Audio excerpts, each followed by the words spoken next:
This is lock-picking newbie. I've been playing with these locks for a few minutes. And I've got these Sparrow's beginner's tools.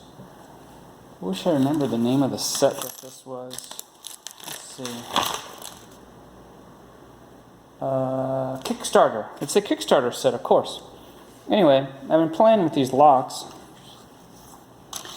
And these are, the worst locks in the world, but it's still a little bit of a trick to pick them for me. So here we go. I got this little Z bar, which I think I like the straight bars better. I might buy some of those. And I'm in this cheap padlock, and hopefully you can see, but I'm just gonna do this here.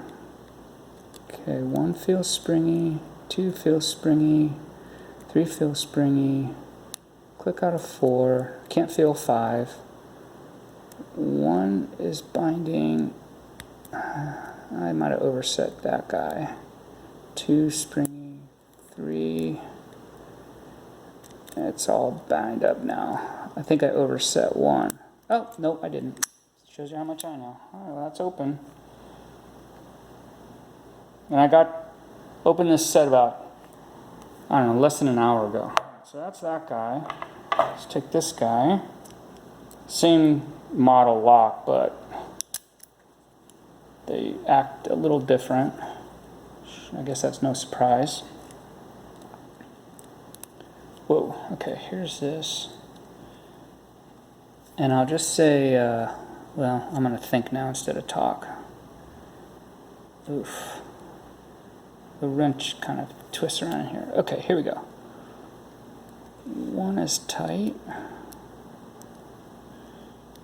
2 is springy. 3 is springy.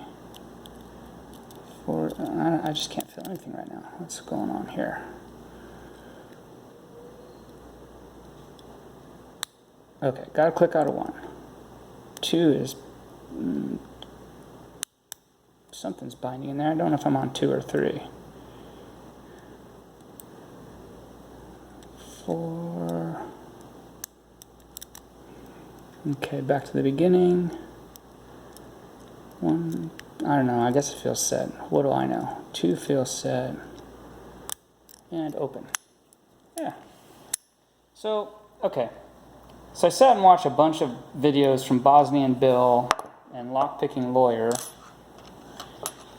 And Bosnian Bill particularly had a video where he had the, I don't know, the wrench on a thing, and you could see the tension in the wrench anyway. So these are cheap, terrible drugstore locks, but after like 0 time, I actually feel fairly accomplished. Okay, that's all. Have a good day.